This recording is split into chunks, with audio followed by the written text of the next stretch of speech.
Welcome to the Couch Potato Sports Show, your internet radio home for all sports news and talk. Join Sonny Clark, the hardest working man in sports radio, and the best co-host anyone can ask for, Cuervo. We cover it all from NFL, NBA, MLB, NHL, as well as indoor football and high school sports. So let's do this. Here's Sonny Clark.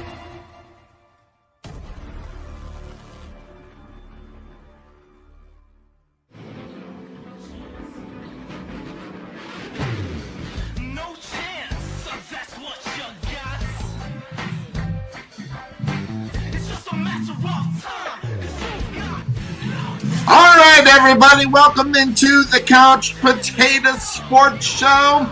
It is me, Sonny Clark, the hardest working man in sports radio, here on our Sunday, now afternoon tradition that is happening here, as unfortunately we do not have Cuervo here, but we are going to ride this one solo. I was hoping maybe he'd just show up, but we'll just leave that door open. Maybe we'll get Cuervo in here on a Sunday, but I'm supposedly flying solo, or maybe one of the crazy casts that we have may show up. But that doesn't matter because I came prepared. Oh, yeah. Is there so much stuff going on in the NBA and the NFL that we're going to cover today? And by the way, excited about that, but that also being said, of course, that's the name of this show, the excitement that is building up. You see behind me the posters that are going to be happening. We are going to be bringing you Saxy Mustang football right here on the Couch Potato Sports Show. You say, Sonny, really? Yes, that's right. Take a look at this. As we are set and ready to go, catch all the play-by-play and the video commentary on the Couch Potato Sports Show. August 25th, September 2nd, September 9th, September 16th, and the 23rd and 30th, October 13th, 20th, and 28th, and November 4th, as we will be bringing you all the excitement of the Saxy Mustangs. And guys, I've been doing this ever since we realized and got the opportunity to go ahead and bring this to you here on the Couch Potato Sports Show. Those that know, we used to do the Rowlett Eagles last year, got noticed too late before we could find Saxy and bring them in. But the 8 years before the COVID hit, we were right there bringing Rowlett Eagles. We're going to do the same thing right now, right this year for the Saxy Mustangs. We'll be bringing in the coach. We'll be bringing in some people that know a lot about this team, as we are kind of flying blind here as last year, as I've been doing a lot of homework on some of the players that are going to be hitting the field this year. But a lot of new guys moving up, as some moved on, as the quarterback for the Saxy Mustangs from last year is sitting right at my favorite college team. That's right, the Michigan Wolverines. Mr. RG is going to be up there. Not sure what his participation is going to be right away, but we're working on finding that out. So we'll be doing that. So lots of guys also moved on from there, and we'll cover all that and ready to go. But today's show was put together over this week. A lot of times I just pop this thing up and get going, but there's been a lot of things going on because the NBA and some of my things that I've said about the NBA have been taken. Oh, how do you say it? People look what I said and have taken offense to what I've said about the NBA this week. And the funny thing about that is that it was not necessarily something that was put together to really rip on the NBA. Listen, the NBA has been having a lot of problems. And guys, we got a lot of video that we're going to be doing today. I picked up a lot of video because it went to what I've been talking about for the last year about the NBA. And I will tell you this, knowing what I know about the NBA, knowing what I think about the NBA, the things that have been talked about have run right to what I've been talking about. So I want to start with the commissioner. I want to start with the commissioner of the National Basketball Association, because he came out earlier this week and started talking. Now, granted, as we're moving closer into the playoffs, Silver, he gets in front of the microphones all the time. So now, that being said, of course, that's the name of the show. He put up something that not only caused me, other people with influence within the NBA has talked about exactly what I've been talking about as far as the NBA. I've called the NBA a candy-coated version of the NBA that I know of. Now, granted, I get it. I get people that will come and say, Sonny, you've got to get with the times. You've got to take the old school mentality that you have, and especially about the NBA, and you gotta open up your mind. Well, let's start off with what the commissioner said here just this past week. It's about a minute. Take a listen. I'm not against potentially changing the format of the season, even possibly shortening it a bit, if we can demonstrate that that's going to have a direct impact on injuries. And for example, last season, we played 10 fewer games and essentially had no impact. We want to make sure we have a system where our best players are incentivized to be on the floor. At the same time, we obviously don't want to see them injured. And so what we're hoping is we can all work collectively, the 30 teams together in a non-competitive way, together with our Players Association, and figure out what is optimal on these players' bodies so that they're incentivized to play but aren't overdoing it to the extent where they end up playing too much and pushing through injuries that ends up hurting their careers. Interestingly enough, how he's talking about injuring their careers. And there was a lot of things in that. And I want to start with the injuries.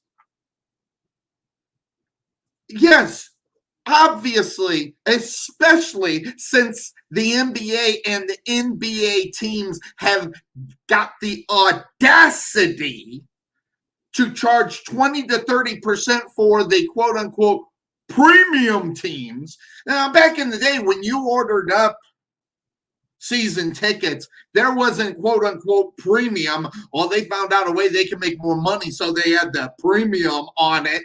I mean, but you normally just paid whatever your price was for the season tickets, and they all equaled out to an amount of money each game. But no, the NBA says, no, we got premium teams. We got the Lakers. We got to charge 30 or 40% more. Now, if you want to do that to the single season ticket, I get it, I understand. But to pass that along to season tickets and faithful season ticket people, it's just unfair to me. I see it and I understand it. I get it. It's all about the money. And we talk about that all the time up on this show. We cannot seem to get out of our way about the money. And it's one of those things. I mean, they get the opportunity to be the main guy. So, heck, they might just change something to get it. But, you know, to bring in the money. That's what, and listen, the NBA has been doing it because their priority. Don't talk back. Wrong one. This. That is their priority. Now, them coming out and saying all this stuff that the commissioner just said, listen, all that is second, third, fourth, and fifth, because it's all about. You can sit here and argue with me all day long that they're out there looking to protect the players and all that stuff. But if you honestly don't think that the number one priority out of all of this is the money, I just got to. You guys have lost your mind. Because let's be honest, there are only a few players in the NBA right now that NBA teams and owners care about. That would be their top 3 superstars. The rest of them, it doesn't matter. They just, the rest of them, all they're just going to say, you just need more practice. We're talking about practice. Not a game. We're talking about practice. Yeah, I didn't mean to bring you in. You weren't here. But that's what they're telling them. But the top 3 are the only ones that they care about. This being instilled has nothing to do with the guys that are sitting on the bench. They want to shorten the season, not because the guys that are sitting on the bench. It's not even the 5 superstars that start a game on a regular basis. It's the 1 or 2 on each team where they have to worry about it. They have to protect them. It's sad. It is sad to see where the NBA has gotten to. Now, granted, if you watch this show, this is nothing new. This is something I've been talking about for years. But last week, thank God, there was a player that decided to come out. There was a player that decided to say what he was thinking. There was a player that is not under the influence of the NBA, not up underneath the influence of a team. He might be underneath the influence of the network that he works for, but the network was eating it up because they could say it and still get away with it, but where else are the games going to be played? Richard Jefferson had a lot to say. And guys, I'm going to put this out here. Now, this is a long video, but I want you to listen to what Richard Jefferson has to say. And this is in response to what the commissioner of the NFL or NBA said. And guys, I'm telling you right now, it's almost like he went back into the archives of the Couch Potato Sports Show and said, hey, that Sonny was right about that. Sonny was right. I want you to listen to this, because this is something I've been talking about as far as the NBA is concerned. The only thing he didn't say that I've been saying a lot of is that the NBA is unwatchable. So take a look at this. This is 2 minutes and 38 seconds. This is Richard Jefferson right there on the ESPN. We'll have a combination of his picture and the video so we don't get knocked off of many of the platforms. So take a look at that. I think this is absurd. I think this is let me I just got stretched here. This is my issue right here, right? Is that you have game readies, you have Normatex. There was years ago where players used to not travel. They would not travel commercial. We have eliminated back-to-backs. We now have a week-long all-star break instead of like 3.5 days. Yep. And I remember guys used to have to catch flights, play the last game on Thursday, play in the game on Sunday, and then you would have a game on Tuesday, Wednesday. They have done every single thing. Every team now has sleep staffs. They have extra training staff. When I came into the league, you had 2 doubled as an equipment manager. Now you have massage therapists that travel with teams. Now guys you want to shorten the season? Like, how much more do we have to make this coddling and all of this stuff go with the players? It makes absolutely no sense. Professional sports is not good on your body. It's supposed to separate the people that can do it from the people that can't do it. And while we do want our best product on the floor, part of greatness is longevity. That's what Michael Jordan, that's what Kareem Abdul-Jabbar, that's what LeBron James, all of these guys, we talk about their greatness over a long period of time. And to keep eliminating this and dialing back to the point where it's like there's nothing else for the players to do. I think it is a joke. I think they should never do this. Now, if you were talking about the in-season tournament, I think that's 100% maybe if you wanted to just have a little bit more space. But this right here is the epitome of coddling players to make sure that everything is okay. On top of the fact that players are taking rest days.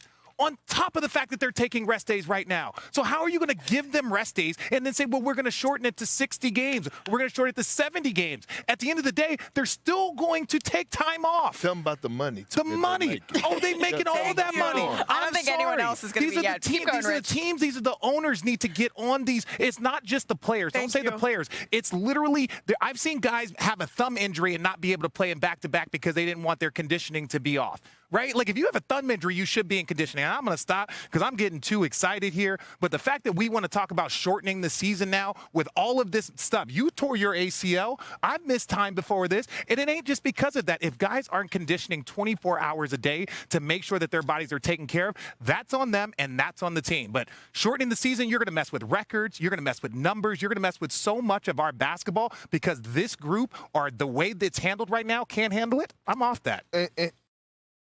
And by the way, and he mentioned the greats, and he was talking about, and he included LeBron James in there.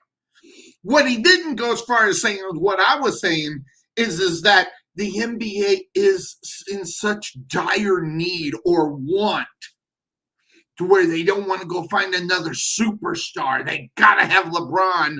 This is all within a LeBron James idea about keeping him the mainstay in the NBA.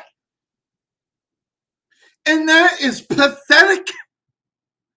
The NBA can't go and put the focus on the guy, by the way, which is still in the playoffs, which, by the way, if they win, will get more rings than LeBron. But, oh, no. Stephen Curry is not good enough for them to have the main focus on. Not only is he younger, not only is he, I don't want to say better, but more liked.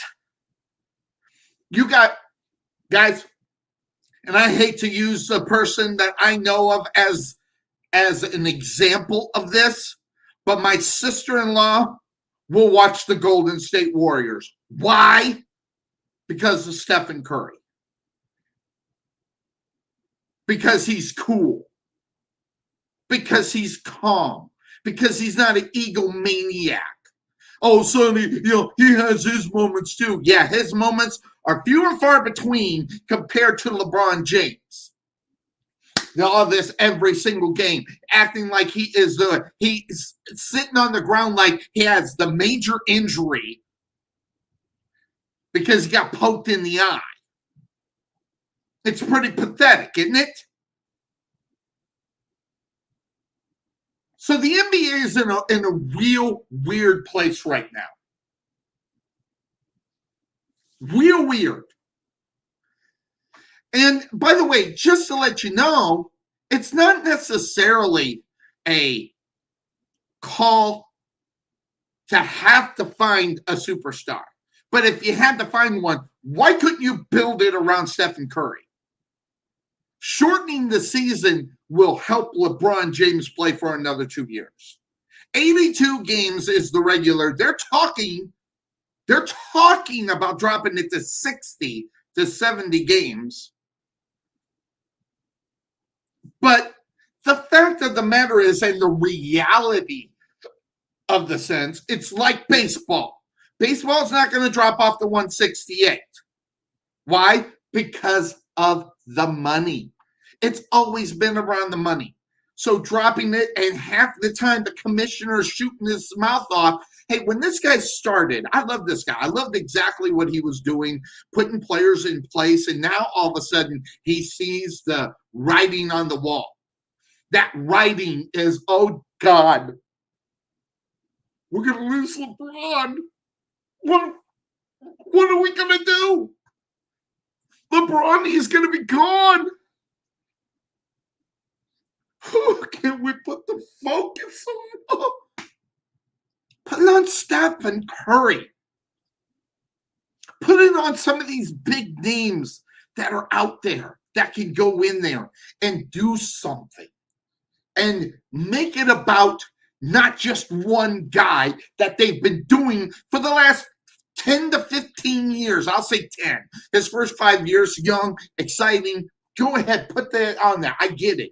But the last 10 years has been putrid by watching LeBron James get every break, get every consideration, get every news feed, get every camera on him and everything else. But everybody else, they can't carry LeBron's job. Well, I got news for you. Someone's about ready to pass him that no one has ever been talking about as the greatest of all time, the GOAT, and things of that sort. And let me tell you something. As of right now, and this is just me, this is just Sonny talking out of the side of his mouth that I've been accused of many times, and I'll take it and I'll do it. But out of all the people that are playing in the NBA today, and if I had to pick a guy that was going to be the spokesman for a guy like me, it'd be Stephen Curry. Stephen Curry is cool. He's calm. The ego is not there. Most of the things you see in the negative about Stephen Curry is about what is brought up about him that may or may not be true, but those only last a few days. However, if they put the camera on him a lot more than they have LeBron James, we could get him to that level. And the problem is, here's the thing. Since LeBron James has been out of the playoffs, I've actually been watching basketball. I've actually have had an interest in these games, which, by the way, how about the people talking about the defense of Stephen Curry, and he stepped it up in this last game and evened out the series 2-2. Now it's the best of 3 to roll through the rest of this. How amazing has this playoffs been without LeBron James? How amazing can these playoffs be without the focus on him? I find it so refreshing to watch the NBA without LeBron James in there. He has had everything thrusted on him because every camera walks around like they can't walk around without stepping on his jock. They need LeBron. That he is the actual drug of the NBA cameras and media.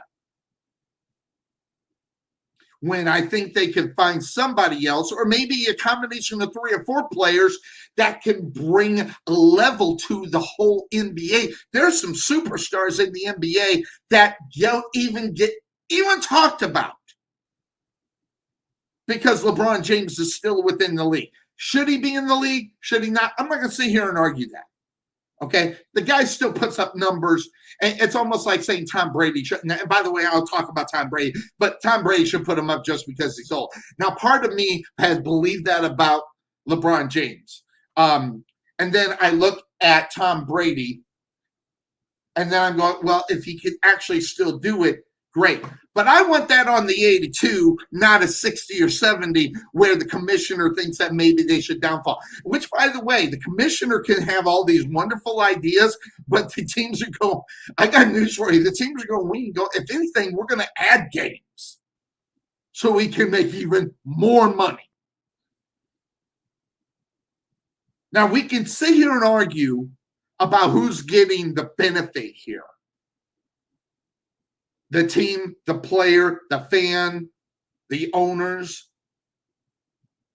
But what I found out is that this is a candy-coated version of the NBA. I said it last week. I got emails after emails, so I decided to put it up so I could rub it in their face. Because what the emails are proving to me is that I'm right.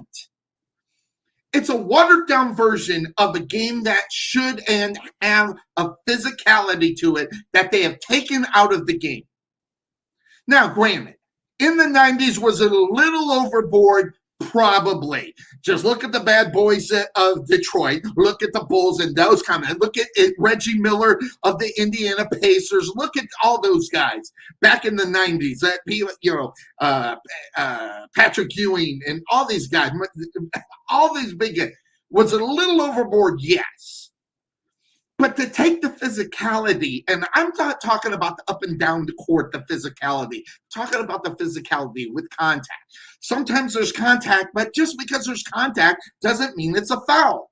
And that's one of the problems with the NBA as well, is they got whistle-happy referees that have been given a focus on calling certain things or making sure it's safer. But what Richard Jefferson said in that clip, guys, is the most important thing is that they've been coddling these newer guys, and that includes LeBron James, by the way, because the moving down to 82 that got Richard Jefferson so hyped was about the reason why, but he did not come out and say it, but I will. They're doing this for LeBron James because they need more focus on keeping the eyes up on the game and keeping the NBA, and with LeBron James, that it's gone. Now, they are not taking the opportunity to find somebody else, instead keeping the mainframe up on LeBron James. I am not for this lowering of the games. Direct impact? Yes. How about the guys that did it for years and years and years for 82 games, and now you're going to drop it? It is a slap in the face to Jordan, to Bird, to Wilt, to all those guys that we talk about when we're talking about the greatest of all time.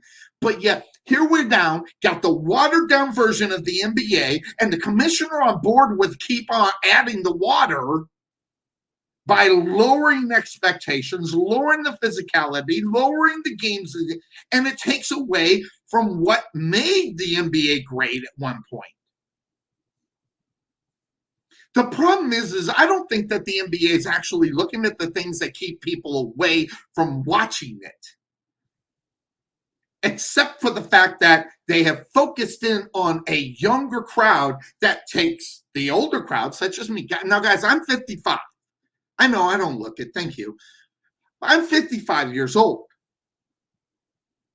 But if you go back just I would say 15 years, you can see the physicality that the NBA was. And it was a good product. I watched it all the time. Rule changes away from the basics of the game has taken away from the enjoyment of a person like me or someone my age that was used to seeing a tip at every quarter. Now they only do it at the first of the game. They used to do it the first of the game and then the half. Now it's just the first of the game and that's it. This is pathetic. Rule changes. You can't go down the lane, and get bumped. It's an automatic foul. It's sad. And then you add on the drama that you get with the LeBron James. Who wants to watch it?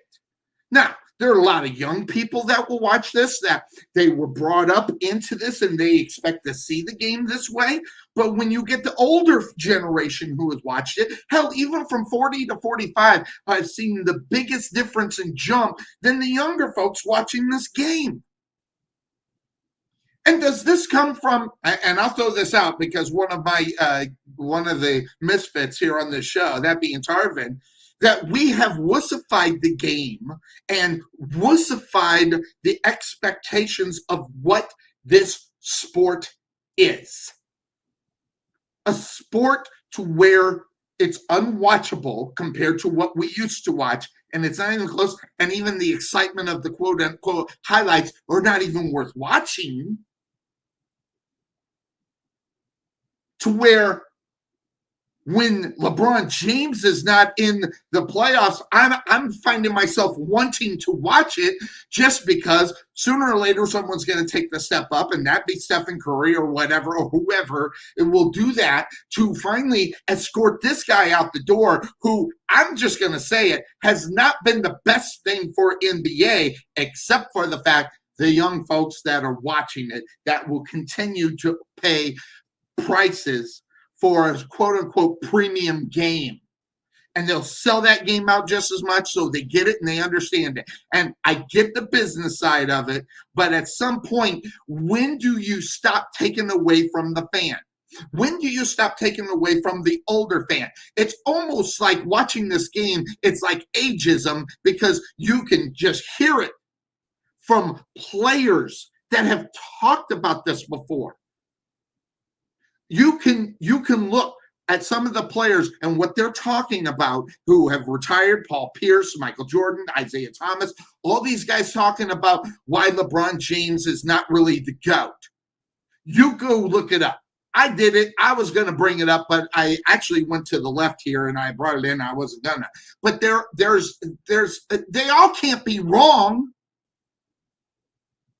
about their expectations of the game compared to when they played. And we're even talking about guys that have been out of the league for 6 or 7 years shaking their head going, what is this?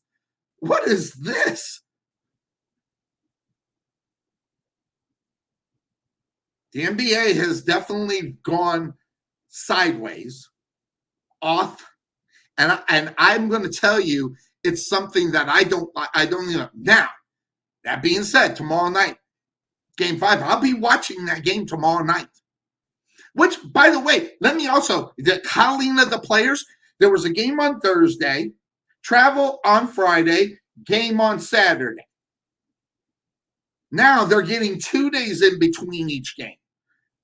Now, I'm not going to say that, time is great, but what about the generations that played before that did it that way? And Richard Jefferson is right. The coddling of players today is an embarrassment to the NBA, and they ought to be ashamed of themselves. I want to see a game that has some physicality to it. Not the rough and tumble we used to watch, but some physicality to it. I want the drama taken out of the game. LeBron James getting poked in the eye, and they act like, oh my God, he almost died, and he's laying on the floor because of his eye. Again, if I can fall down and crack my damn knee and get up faster than LeBron James did when he got poked in the eye, there's a problem. Because I'm not a far physical specimen that LeBron James is, but something that could keep you down like a knee, like you can't put weight on it, and I'm up faster when this guy gets poked in the eye. I mean, I could see her go on forever about where LeBron James is. And listen, I am not going to say he's not a Hall of Famer, but a GOAT, if you want to asterisk it and put up on the side candy-coated GOAT, you can go ahead and do so. But until the problem is that the game has changed so much that LeBron James is expecting what is happening out on the basketball court, and it's literally, the sad thing is it's about LeBron, not all the other players that are in this league. It's sad. It should be an embarrassment, but it's not. And the NBA needs to change some of that. This falls on the NBA. This falls up on the people that are making the decisions. Where's the money going to go? Where's it going to come from? How we're going to get it? And by the way, guys, if they do take away the games, don't think for 2 seconds that your season tickets or your regular season tickets go up the percentage that they take away from the 82. So if they drop 20% of the games, you can see a 20% increase in your tickets if you decide that you want to be stupid enough to go pay to see it. And by the way, this is pretty sad. There are a lot of people that will go to the game not to see the game, but to see certain players and to get pictures more so than watch the game. But those prices will go up. They cut it away, and guess what? They're going to expect you, the fan, to pay for it. And not only that, a watered-down version of the NBA that's pretty sad to watch right now in today's standards. And guess what? They can do it, and people will pay it. And that's the problem today, too. Now, younger folks, if you want to watch this kind of game, congratulations. You're on board, and you got what you like. But as far as me watching this in the regular season, I don't watch this in the regular season. It's hard enough to watch it in the playoffs when you're sitting there watching superstars travel. By the way, did they just take the traveling, the 1.5 step game out and make it 2.5 or 3? They've changed the game so much and took away from the basics of the sport that people like me that have been brought up to play basketball, which I did. I played basketball and football, and they've taken away from the basics of what the game is all about. Of course we're frustrated to watch this. But they want to protect them. They got to protect these guys. And like Richard Jefferson said, you start coddling these guys and we call them great. Compared to what? Compared to Jordan? Compared to Wilt? Compared to Cream? Compared to Isaiah? Compared to the superstars, Pistol Pete, that did it for the 82? And we got to water it down and make it easier so they don't get hurt. You know, and Richard Jefferson was right. If you want to be, and I'm going to use this example because he got away with it. If you want to be Dennis Rodman and not work out all the time and just show up for games, you better have skills and not worried about getting hurt. That's the difference between Dennis Rodman. He'd go out party all night, but go out and put balls to the wall out on the court, and people are questioning what that's all about.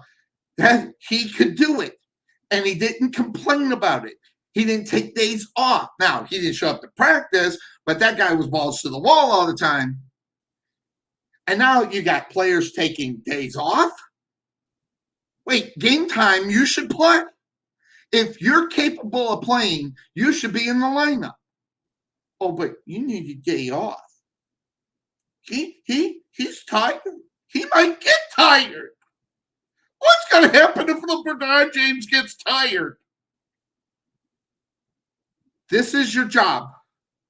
And you should be expected, just like anybody else in a job, to do your job when it comes time to do it and when you are supposed to show up to work. But no, I'll just take the day off. Making the millions of dollars they do. Now, granted, we get every once in a while get the luck to see someone will come off the bench. So that there's the positive in that.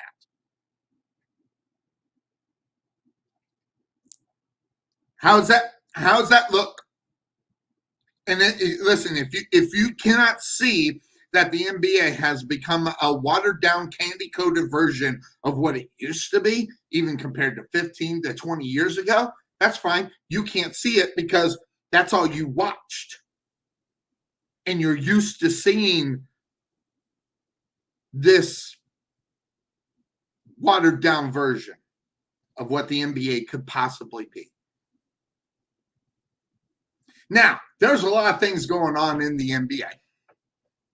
There are a lot of things that people are looking at.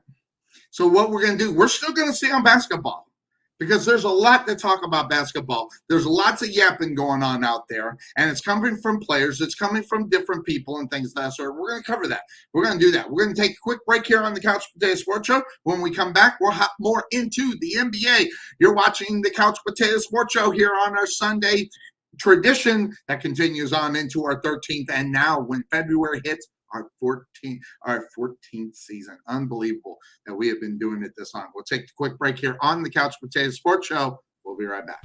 At Wesson General Contracting Incorporated, we're your one-stop shop for all your general contracting needs. We are locally owned and with over 20 years of experience, so roofing, gutters, sidings, fence staining, painting, foundation problems, or roof damage are no problems at all. Give us a call at 214-200-5588. That's 214-200-5588. Wesson General Contractors. The prospect of retirement can be exciting and scary at the same time. At Nest Egg Wealth Advisors, we have found many people either approaching or currently in retirement failed to truly maximize some of the benefits offered to them, primarily Social Security. What is it? How does it work? It's simply not a benefit that you start receiving at age 62. Because these decisions are so important, my firm has assembled an informational packet on Social Security. If you would like a complimentary copy of Social Security Maximization, please give our office a call today at 972-412-6064 or visit us on the web at nesteggadvice.com.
Show. It is me, Sonny Clark, the hardest working man in sports radio. As we are here now, guys, the NBA has been hot and heavy this week. Congratulations, by the way. Again, I've been watching, and it's pretty sad for the reason why I'm watching.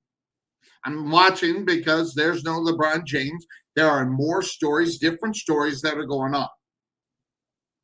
And listen, you can say whatever you want today,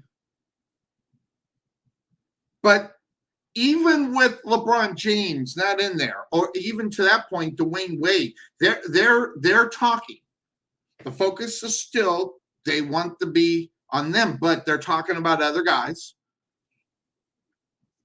As Dwayne Wade comes out and says, everybody keeps talking what Seth ain't. Let's talk about what he is, which is a bad MFer. LeBron James, facts. He replies to that.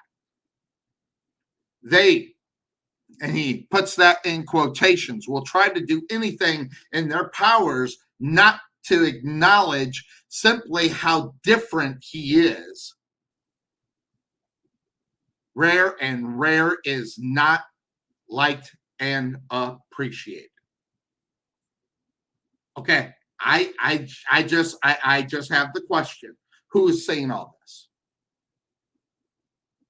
Okay, because listen, I've gone around because I've actually been I've been watching these playoffs.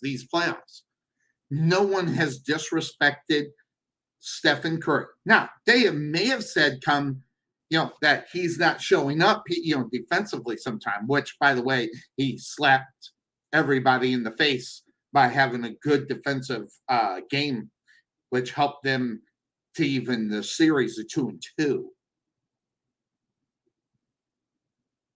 So I don't know who they are, as they say, because now Skip Bayless will hop all over him.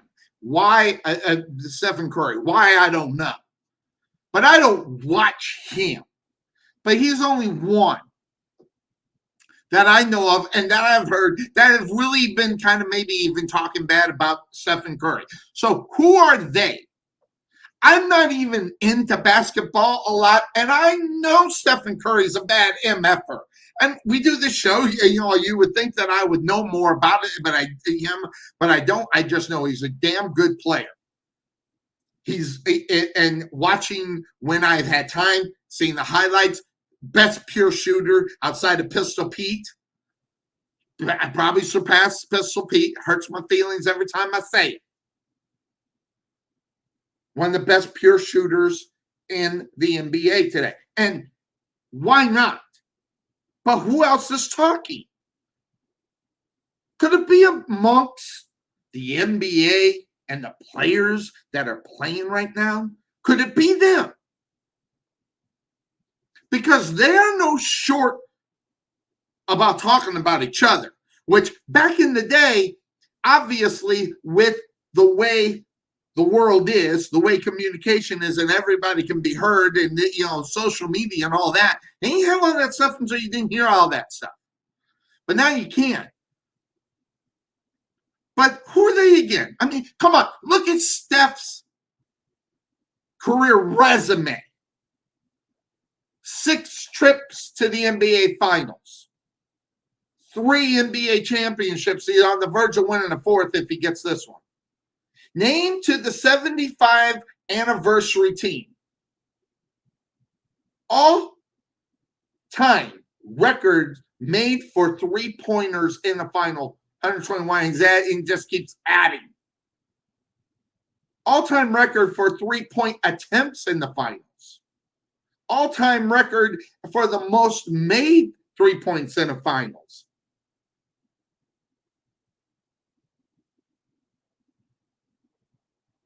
In the finals game. I was like, that don't make sense, but it's in one game. Made 9 in one game. 21-4 overall in the series in a win-loss, 21-4. 2 regular season MVPs, 2-time scoring champion, 8-time NBA All-Selection. And his final averages are 27.4, 5.9 assists, and 5.5 rebounds. Guys, if you cannot see that this guy's already a Hall of Famer, then you're blind, or you don't want to see it, or you're shadowed by the quote-unquote next GOAT. I'll call him the candy-coated GOAT.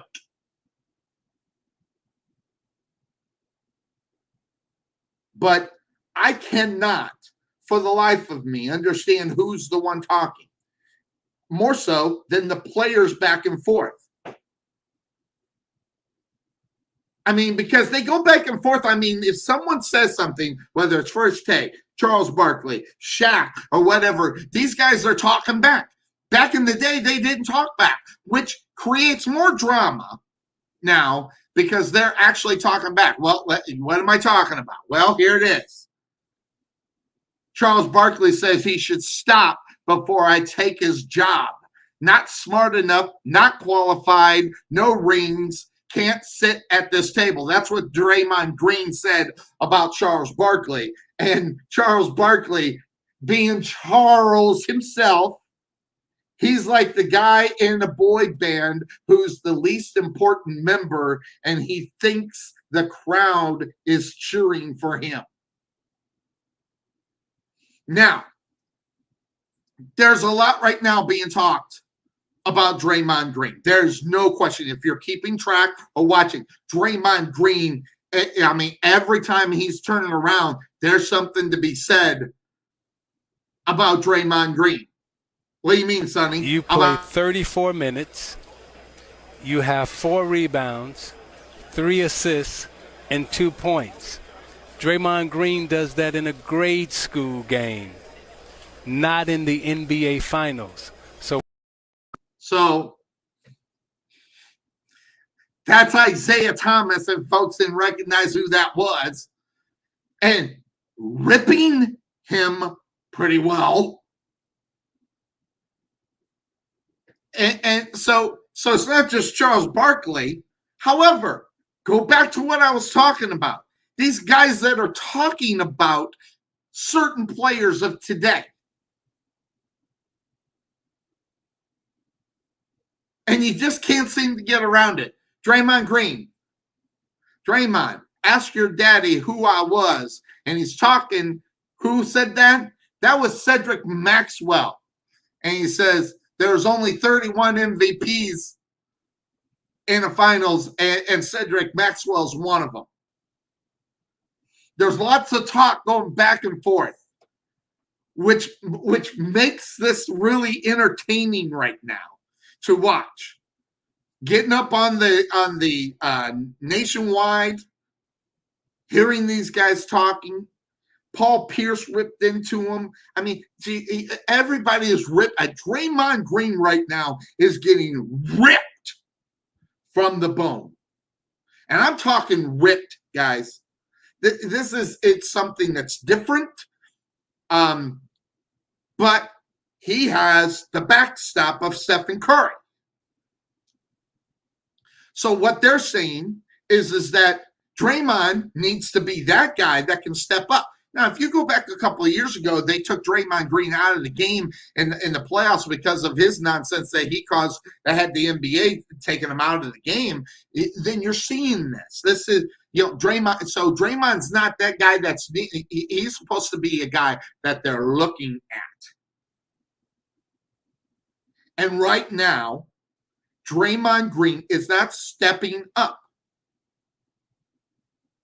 And in a time where we're talking about greatness of players, okay, Isaiah said it the best. You play 34 minutes. You have 4 rebounds, 3 assists, and 2 points. Draymond Green does that in a grade school game, not in the NBA Finals. And this is where, when you get those guys who have played the game, especially with that one of the bad boys, and he sees this kind of performance, and they want them to wash all the greatness up onto him, and he can only get 2 rebounds in a game, 4 points in a playoff game. Now, that said, that performance is what had to put Stephen Curry to put the thing on his shoulders that is showing right now that he is the leader and the reason why people will sit there and watch and love Stephen Curry. Stephen Curry, I even enjoy watching Stephen Curry. He may even bring old school back. Now, granted, he gets a lot of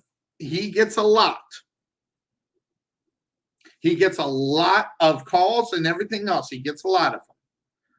But we don't see him flopping. You don't see him with the nonsense that LeBron James does.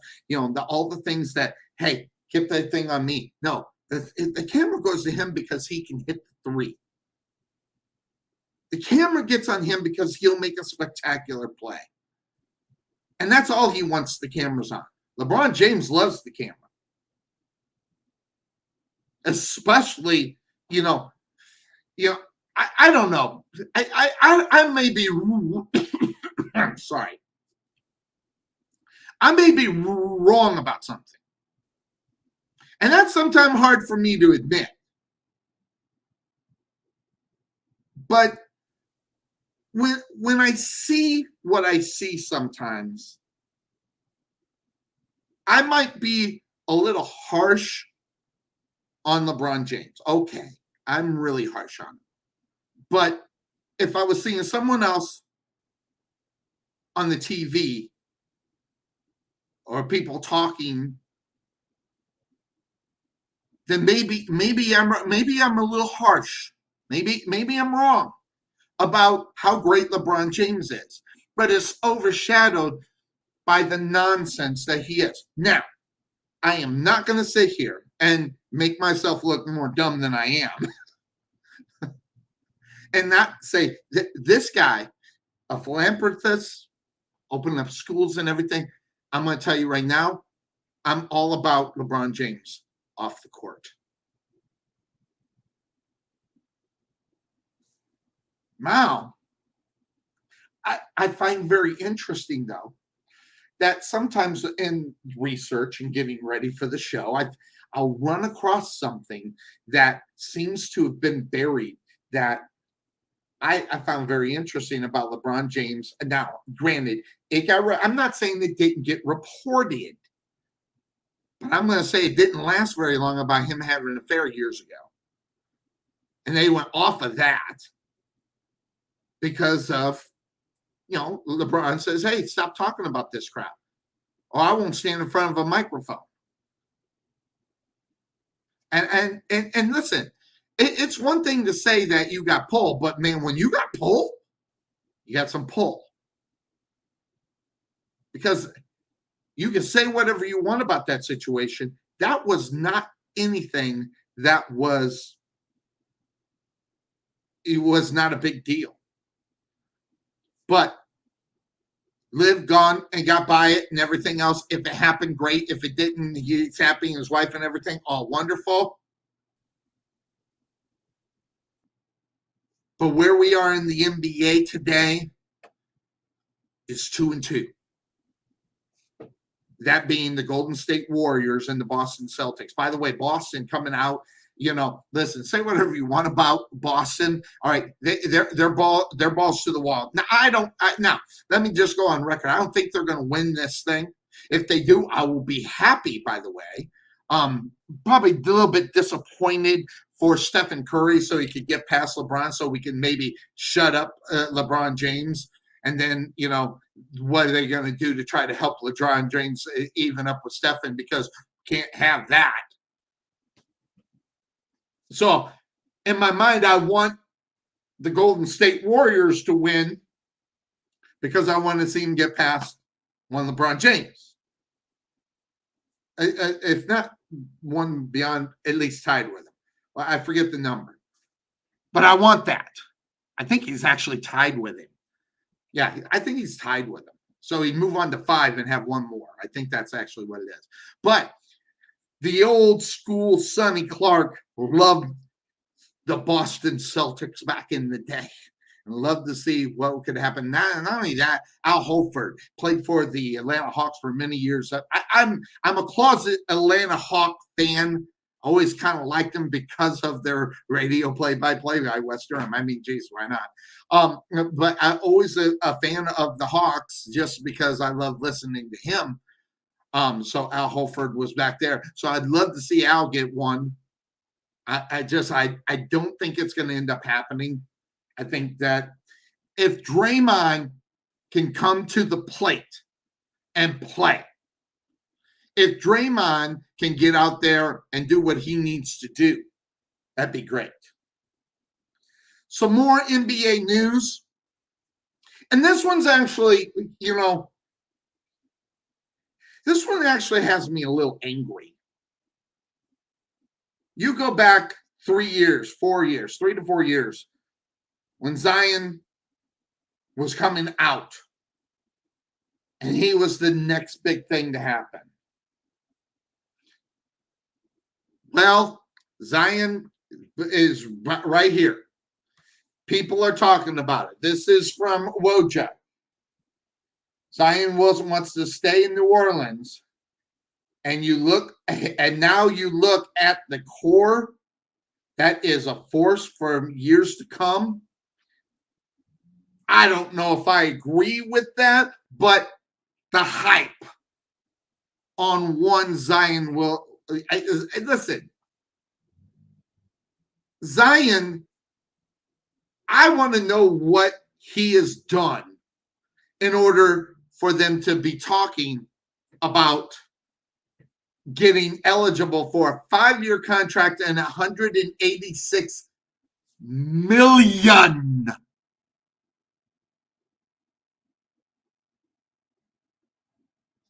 We didn't play this year at all. Well, what has he done?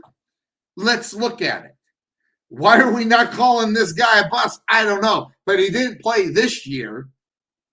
Last year, he played 61 games. Remember, it's an 82-game season.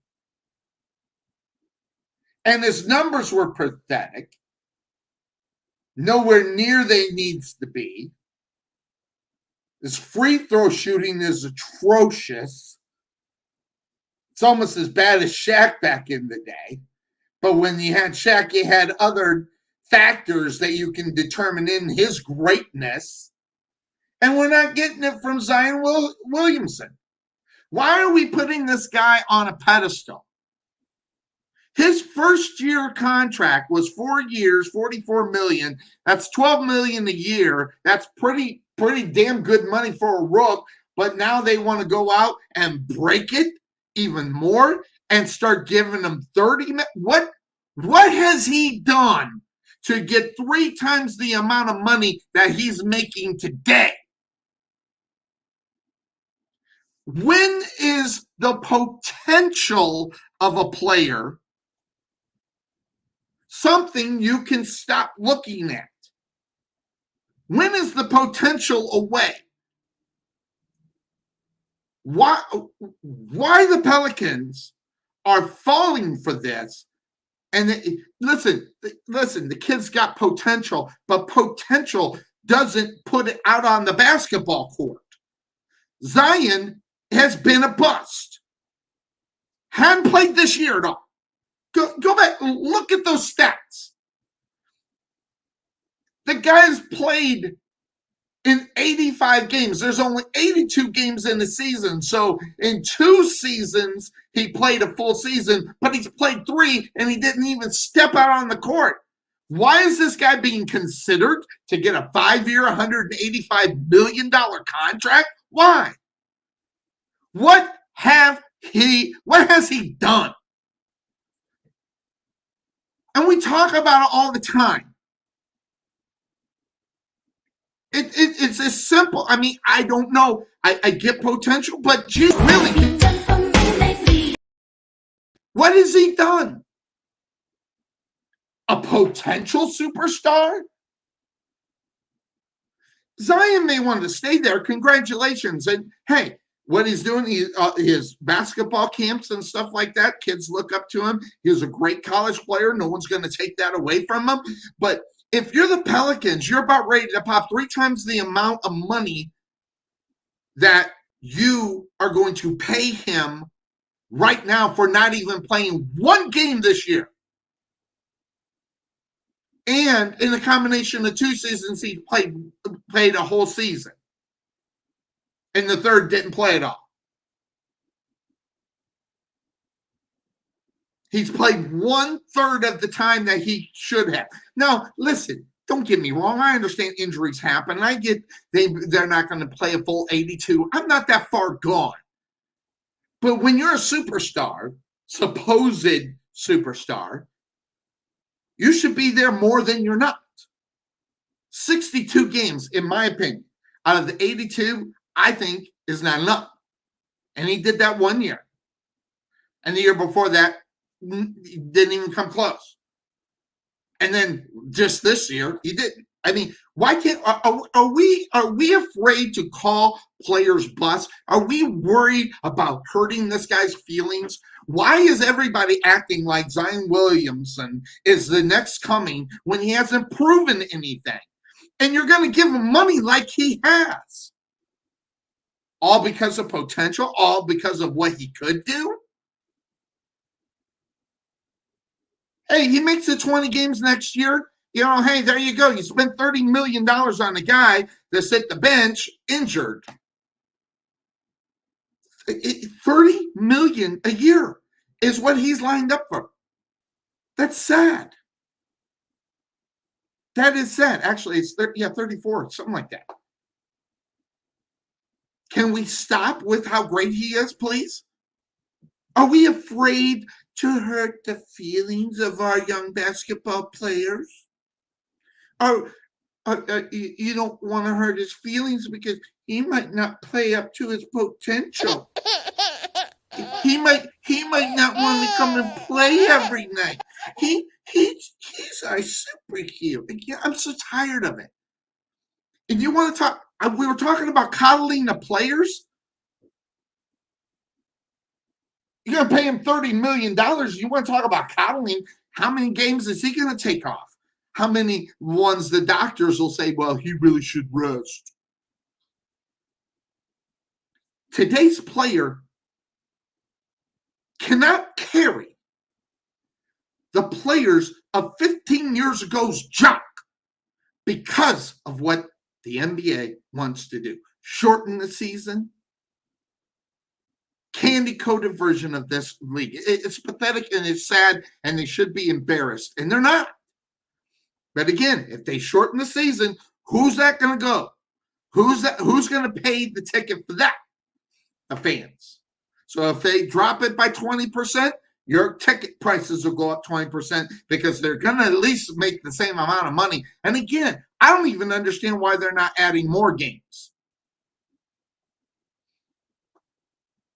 These players used to do this back in the day. Back-to-backs. Going to the All-Star game. On the game on Thursday, they hop a plane, go to the All-Star game, play on Sunday, then hop a plane, hit and back Tuesday. That's the way it's been done for years. Now, maybe that's not the way it should be done, but that's what it is. So when we look at today's version, these are the reasons why the people look at the NFL and go, well, yeah. The old school guys like me. It is such a wussified version of the NBA. It's sad, and they should be embarrassed, and they're not. They're not going to be embarrassed. So, but that's it. That's just the way it is. That's kind of the way it is. All right, now, guys, what do? We do football. Okay, I hopped in. I had a lot to say about the NBA. And by the way, just to prove my point, I'm gonna play the Richard Jefferson clip again. It's 2.5 minutes. For those that haven't watched it, this is what I'm not going to come back to it, but this should remain on your mind. This should be what people are talking about as far as players. Listen to Richard Jefferson. Listen, by the way, guy's been injured too. Listen to what he says. And we'll talk about this next week because Cuervo hopefully will be here next week, and then we can jump in and talk a little bit about this. But watch this, and then after that, we're going to go to break, and when we come back, we'll get into some NFL. We'll be right back. This is Richard Jefferson. I think this is absurd. I think this is. Let me. I just got stretched here. This is my issue right here. Right, is that you have game readies, you have Normatex. There was years ago where players used to not travel. They would not travel commercial. We have eliminated back-to-backs. We now have a week-long all-star break instead of like 3.5 days. Yep. And I remember guys used to have to catch flights, play the last game on Thursday, play in the game on Sunday, and then you would have a game on Tuesday, Wednesday. They have done every single thing. Every team now has sleep staffs. They have extra training staff. When I came into the league, you had 2 doubled as an equipment manager. Now you have massage therapists that travel with teams. Now, guys, you want to shorten the season? Like, how much more do we have to make this coddling and all of this stuff go with the players? It makes absolutely no sense. Professional sports is not good on your body. It's supposed to separate the people that can do it from the people that can't do it. And while we do want our best product on the floor, part of greatness is longevity. That's what Michael Jordan, that's what Kareem Abdul-Jabbar, that's what LeBron James, all of these guys, we talk about their greatness over a long period of time. And to keep eliminating this and dialing back to the point where it's like there's nothing else for the players to do. I think it is a joke. I think they should never do this. Now, if you were talking about the in-season tournament, I think that's 100% maybe if you wanted to just have a little bit more space. But this right here is the epitome of coddling players to make sure that everything is okay. On top of the fact that players are taking rest days. on top of the fact that they're taking rest days right now. So how are you going to give them rest days and then say, well, we're going to shorten it to 60 games. We're going to shorten it to 70 games. At the end of the day, they're still going to take time off. Tell them about the money. The money. Oh, they're making all that money. I don't think anyone else is going to be yet. These are the teams. These are the owners need to get on these. It's not just the players. Don't say the players. It's literally, I've seen guys have a thumb injury and not be able to play in back-to-back because they didn't want their conditioning to be off. Right? Like, if you have a thumb injury, you should be in conditioning. And I'm going to stop because I'm getting too excited here. But the fact that we want to talk about shortening the season now with all of this stuff, you tore your ACL. I've missed time before this. And it ain't just because of that. If guys aren't conditioning 24 hours a day to make sure that their bodies are taken care of, that's on them and that's on the team. But shortening. At Wesson General Contracting Incorporated, we're your one-stop shop for all your general contracting needs. We are locally owned and with over 20 years of experience, so roofing, gutters, sidings, fence staining, painting, foundation problems, or roof damage are no problems at all. Give us a call at 214-200-5588. That's 214-200-5588. Wesson General Contractors. The prospect of retirement can be exciting and scary at the same time. At Nest Egg Wealth Advisors, we have found many people either approaching or currently in retirement fail to truly maximize some of the benefits offered to them, primarily Social Security. What is it? How does it work? It's simply not a benefit that you start receiving at age 62. Because these decisions are so important, my firm has assembled an informational packet on Social Security. If you would like a complimentary copy of Social Security Maximization, please give our office a call today at 972-412-6064 or visit us on the web at nesteggadvice.com.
Sonny Clark, the hardest working man in sports radio, as we are here Sunday. Now, guys, we got done talking the NBA, and of course, again, we'll have Cuervo in hopefully next week. He's been on a 2-week hiatus as he's been on vacation. Maybe we'll get him back next week.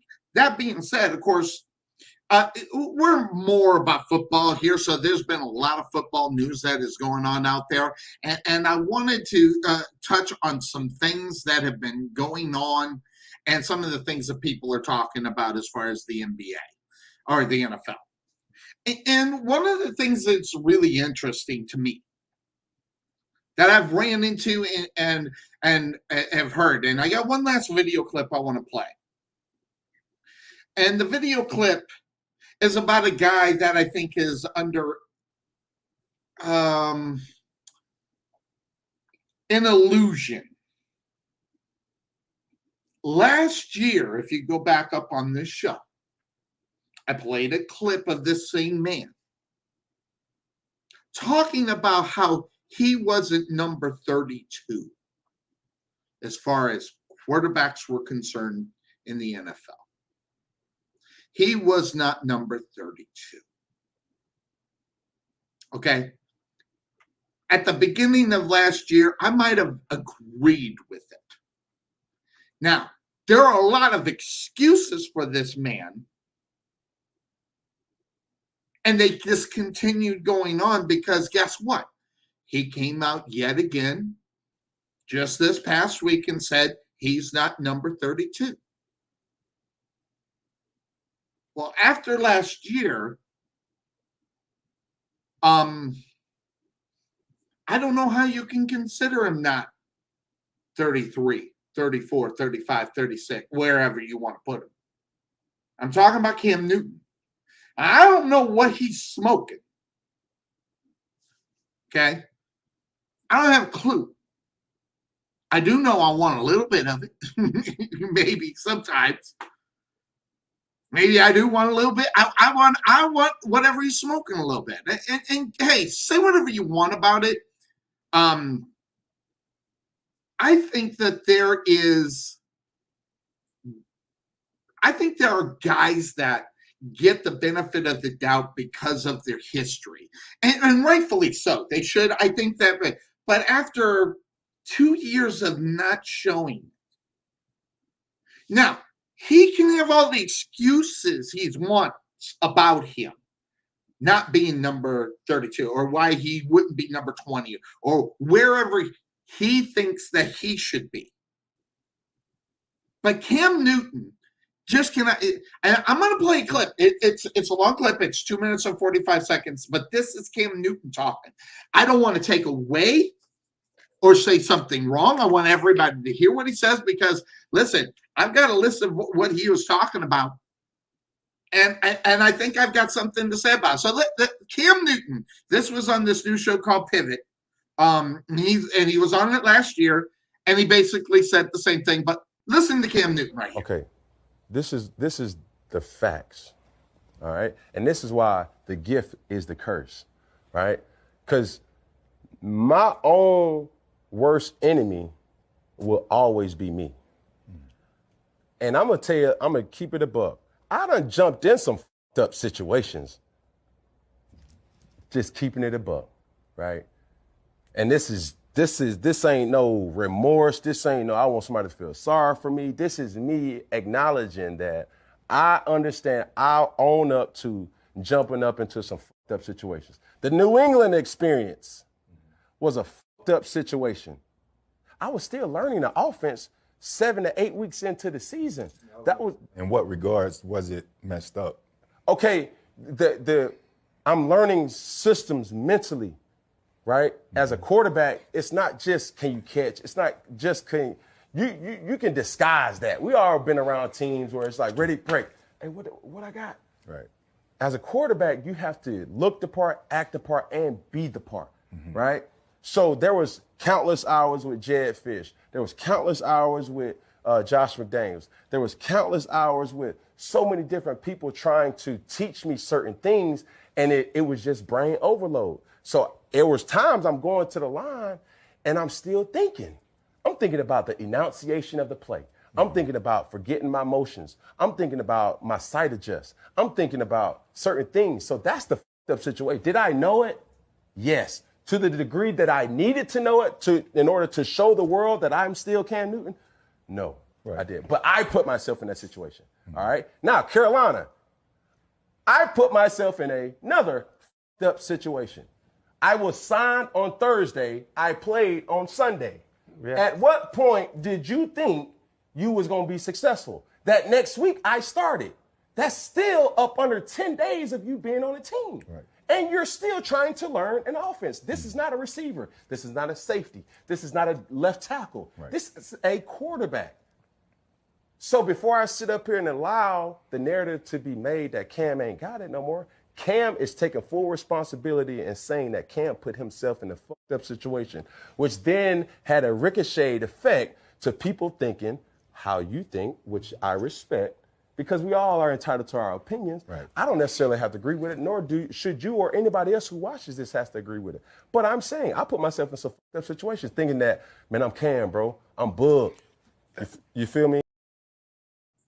And listen, okay, so that's Cam Newton talking in his own little world, okay?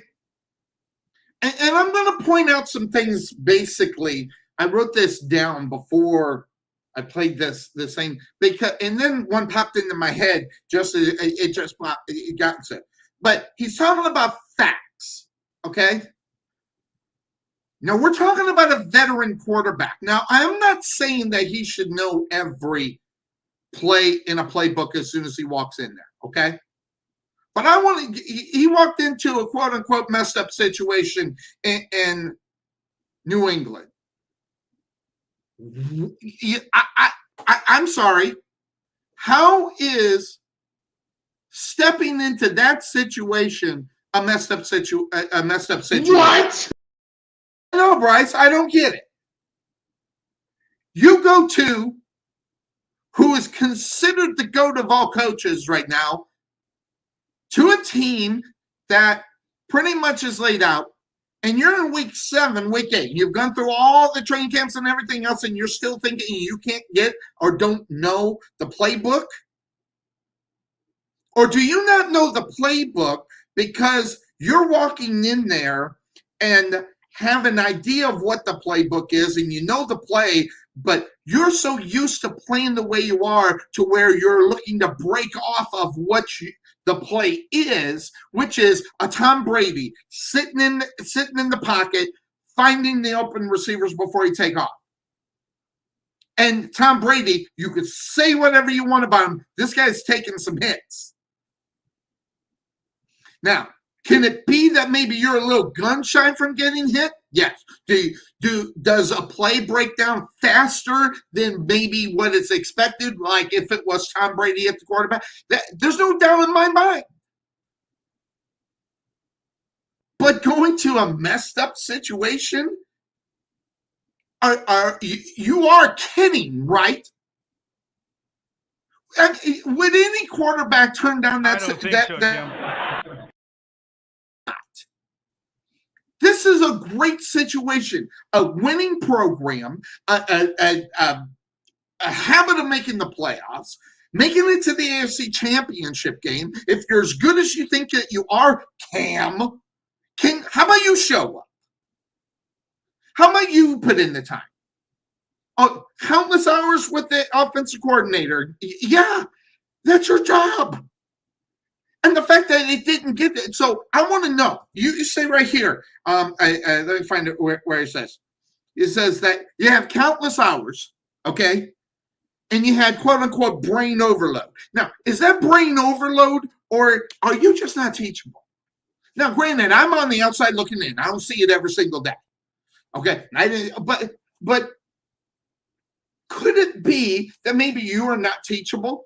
Could it be that Josh McDaniels could not instill an offense that he's been running with the GOAT? And I'm sure he dummied it up a little bit. So, for a person that's walking in, of course, you got to dummy it up a little bit. But don't you think out of how many years that Cam Newton has been playing the game, if he dummies it up a little bit, that he can pick up on it? And he's sitting here talking about games 6 and 7 and 8, where he's questioning himself. So, at the beginning of last year, I think I would have said, yeah, he's at least 32. After the performance last year, now granted, they signed him on Sunday and started on Thursday. They signed him on Thursday and played on Sunday. Oh, but he won that game. But the rest, Now, I'm not expecting him to go in there right away. But did you watch him? I mean, did you watch the damn game? Cam Newton fans, if you believe Cam Newton, did you watch the damn games? Because Cam Newton did not look like Cam Newton. And I'm not even talking about when Cam Newton was so great, took him to the Super Bowl. I'm talking 2 or 3 years after that when he was still good. And he didn't even come close to that. And he wants us to think that he's number 32 right now? over Davis in Houston? Let me tell you right now, I'm taking Davis right now.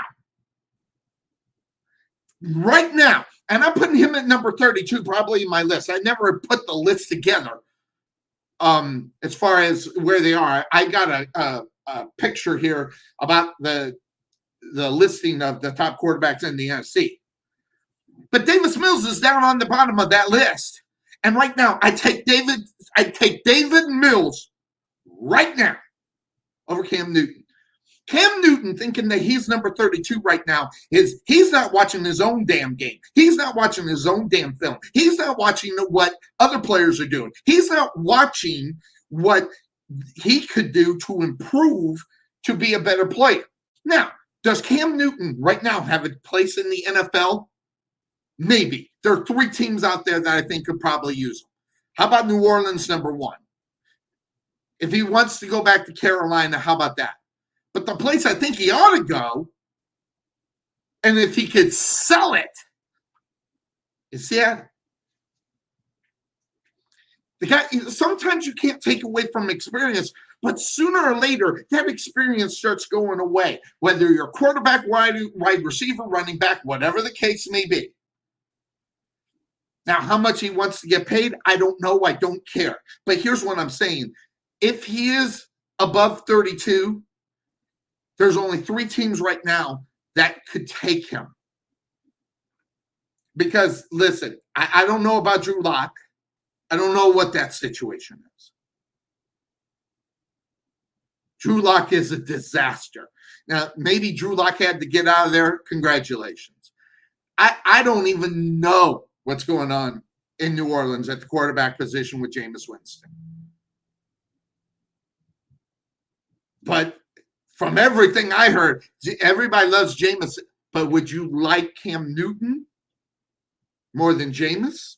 Or and then you can ask the question, could he take the back seat and not be the starter, where he could be the starter in Carolina, where he's at right now, and then have Sam Darnold come in? But then you got that situation with Darnold, which everybody's saying he's the starter and everything else. And that's the team that, if anybody's really looking at Cam Newton, would be Carolina. But how many more times do they got to give to Cam Newton to prove that he's not, or to prove that he's not number 32? I don't know. Sam Darnold's upside, I think I'd probably take over Cam. Right now, Cam has not been doing it out on the football field. And if he doesn't want to see it, and if you don't want to take the blinders off that says Cam Newton, the only thing I can see is Cam Newton is great. Cam Newton is the God. If you take those off, you realize that Cam Newton is not as good. And listen, you can like him. I could say it all day long, but I'm sorry. And believe me, when I say this one, he's not better than Tua. He's not better than Tua at all. So how many times does Cam Newton get the opportunity to say, I'm not number 32 before you give up on him? How many times does an opinion about yourself you don't even get to weigh in? Because listen, right now he's not on football, so he's not number 32. If he signs, will he become one of the 32? But right now the NFL's not looking at him. He's not signed anywhere. Again, I can only think of 3 teams that should go after him. And they're still questionable about those 3 teams that'll be there. I only think one's definite. So maybe he is number 32. Maybe he's the Seattle quarterback. Because right now, just off the top of my head, thinking bad things, Drew Lock's probably the worst starting 32 right now. But how many times does Cam Newton get the break? How many times does Cam Newton get to say, I'm one of the best to play the game right now, when he hasn't proven it in the last 3 years? All he's talking about is 32. Okay, that's fine. But how about be 20? Why can't Cam Newton be 20? Because he doesn't have the capabilities to be 20. Maybe the game is passive. Now, is that his fault? Now, You can argue this all day long, but I'm going to tell you right now, this guy's taken some major hits and has taken years off his career that most quarterbacks probably wouldn't have had taken off. Say whatever you want about Cam Newton. That guy has been knocked around the NFL his whole career. Couldn't get a lucky break to get a call on a roughing the passer because he could be a threat at the rushing position. And that alone has probably taken about 4 or 5 years off of his career. The guy has been smashed to pieces. And that could be his fault, someone else's fault, I don't know. But I think Cam Newton needs to get out of this thing that he is one of the best, especially when Tom Brady is right here. Tom Brady at 42 doing what he's doing. Right now, Cam Newton can't carry this guy's jock. And by the way, why is everybody just insisting that Tom Brady has to retire? Are you looking at the same numbers I'm looking at? First in passing yards, over 5,300 yards. Passing yards to attempt 7.4. It's 12th in the NFL. Touchdowns, number 1. This guy still can do it. Why not play as long as you can? Why is everybody insisting that Tom Brady needs just to take a break? Oh, because, he takes the opportunity away from other players. Well, how about the other players step up?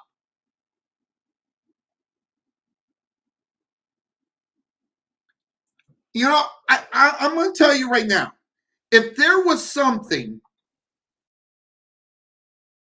as far as I could give a treat to somebody,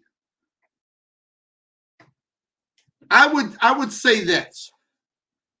If you know the backup quarterback in Tampa Bay, you would know football. A lot of people don't. I actually happen to know. But just off the top of my head, I didn't know. I had to look it up. Because if Tom Brady is not leading this team, there's no way that the Tampa Bay. But who's going to step in there? His backup? You know who his backup is? Blaine Gabbert? Kyle Trask? Right? Of course, Tom Brady. And why everybody thinks that Tom Brady needs to retire is beyond me. Yeah, his age. All right, you take away from the age, you put those numbers in someone 5 years younger, you're going, what a superstar. And yet he's doing it, instead of at 37 years old, he's doing it at 42. And not only that, where do you put him on the rankings in the NBC? Now, this is not from me. This is according to Cody Benjamin. But I don't think he's too far off, except that he's got high hopes for Trey Lance. I don't even know if he's going to play. We'll talk about that in just a moment. But Tom Brady at number 1, Aaron Rodgers at number 2. And by the way, even with the guys that Tom Brady have lost and I did listen, and I'm just going to let everybody know that the tight end position in Tampa Bay is not going to be filled until the middle of the season because Gronk ain't going to go through a whole freaking season of getting smashed and demolished until he needs to be there. So whether, you'll see him at the last quarter of the season, because listen, if you're not going to invest the money in a Gronk ain't going to be there for the whole year, right? I mean, if they're only going to pay him $6 million when wide receivers and everybody else making 20, and he's better than most of them, and Tom Brady can deliver the ball because he is. Listen, I look at this, and I might disagree with number 2 and number 3. I think they should be switched, and I think Dak and Kyler definitely need to go down. But this is the NFC, so you can't add anybody else. So maybe they are in the right spot. Although I think I take Kirk Cousins right now over Kyler Murray. Carson Wentz, this guy is an opportunist, and sometimes he takes them too much. But listen, I don't necessarily think that Carson Wentz is number 8. I think he might be number 6 or 7. And then the rest of them, no one cares about. But I will tell you right now, there needs to be a change as far as the quarterback as of right now is Jimmy Garoppolo, and Jimmy Garoppolo is number 6. Listen, this guy took the team to the NFC Championship game. You can tell me all about that last play all you want, but I'm telling you right now, Jimmy Garoppolo right now is still where he's at. So what's going on with that? Jimmy Garoppolo and his situation, and this was just reported. I just found this. Jimmy Garoppolo, and right now, Jimmy Garoppolo is looking to see him being released along with Baker Mayfield. And listen, these two are going to go to one of the 3 teams that be, and right now, Carolina should really be looking at Jimmy Garoppolo. So that's where I think he should go. However, keeping it within the division, if you release him, if you don't think the Seattle Seahawks will probably be looking at that, you're crazy. Not only that, the 49ers, if there's anybody that knows who Trey Lance is, you got 2 games going up against Trey Lance and you have Jimmy Garoppolo. I'm telling you right now, Seattle needs to be on the phone. No, and they better know his telephone number to his agent and say, listen, when this goes down, you give us a call. Because if this happens, Jimmy Garoppolo should be in Seattle. However, I think his better fit would be in one or 2 places, or his better fit is in New Orleans. And then who wants to go after the Baker deal? But there's a lot of things going on as far as Baker Mayfield is concerned, and that comes from the quarterback as of right now. And it's a pretty pathetic situation. And I told myself I wasn't going to talk about this today, but I think it begs the question. It begs the question on why things are happening. And when I do this, I'm going to keep it on the NFL, and then I'm going to take a little twist and come back to the NFL. But this right here just completely has blown my mind. We have gone from 22 people to 66 women over the course of a 17-month period. Now, for you being a player, can't get that high, player, you did it. But as far as being an embarrassment to your football team and the NFL, the Texans gave Deshaun Watson access to hotel rooms for massage appointments and provided him with non-disclosure agreements. So where's Houston in all of this? Okay, we have got the Deshaun Watson situation, but before I dive more into that, where is the culpability of the Houston Texans? Did his upside make them turn a blind eye to crap that has been happening to women all over this world, never mind in the sporting world, but all women all over the world, being taken advantage of, being used, spit out, and everything else, all for $1. 66, 22 are coming forward. And I don't know, out of the 22 to 66, I'm sure there's a few in there that just don't want to get involved with this. Maybe some of them didn't matter, but they're sitting here going, and by the way, when you are a guy that, and I'm just going to say it, but this guy is right there with being a predator. Why did the NFL not And by the way, I said this earlier. This guy needed to be on the commissioner's exemption list a long time ago.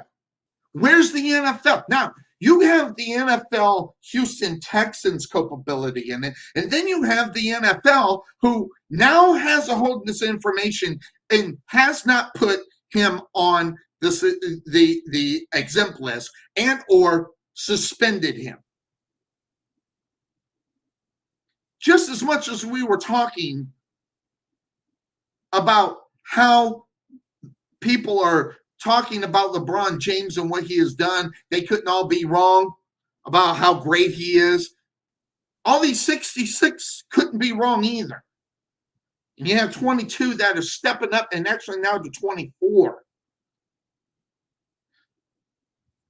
Hey, is there an opportunity for this being a money grab? Absolutely.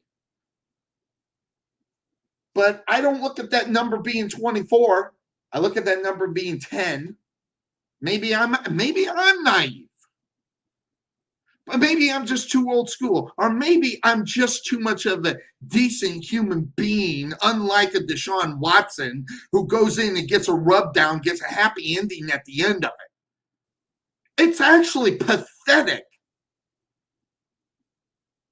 And as it has happened as many times as it did, and not only that, I don't even know 66 people in one profession, let alone 66 massage therapists that the Houston Texans provided this guy. But, they don't use the one that's on staff, or the one or two, or maybe 5 or 6, or how many that's on staff. It sure ain't 66. And actually, these are outside that because they didn't even use them. Maybe they didn't use them because this guy was being a total nut job when he was getting them from a one, and they didn't want anything to do with them, so they had to go outside of it. And then he's on superstar status, and you can't hurt this guy's feelings or make him be accountable for pathetic behavior. And that's what this is, guys. And Roger Goodell dropping the ball here and not letting this pathetic behavior. Again, I'm not saying they're all wrong. I'm not saying they're every single one. I'm saying, by God, how many times? How many times? I mean, guys got put on the exempt list for not even close to that. Now, some did get on that, with murder and, being involved with murder and stuff like that. But there have been many occasions where people were put on the commissioner's list that didn't even come close to this allegation. The allegations that other guys got put on there don't even measure up to this. And this guy is in training camp like he's going to start with the Cleveland Browns. I said months, maybe even a year ago, this guy should be on the commissioner's list. And that was before the Browns got a hold of him and decided to pay him all the freaking money that they are, which, by the way, is so classic Browns of stupidity. But what the problem is, and I'm going to put this out here, I'm going to take a left from the NFL, but keep it in mind. Because guess what? There's some things going on in gymnastics. Guys, do you remember this young lady?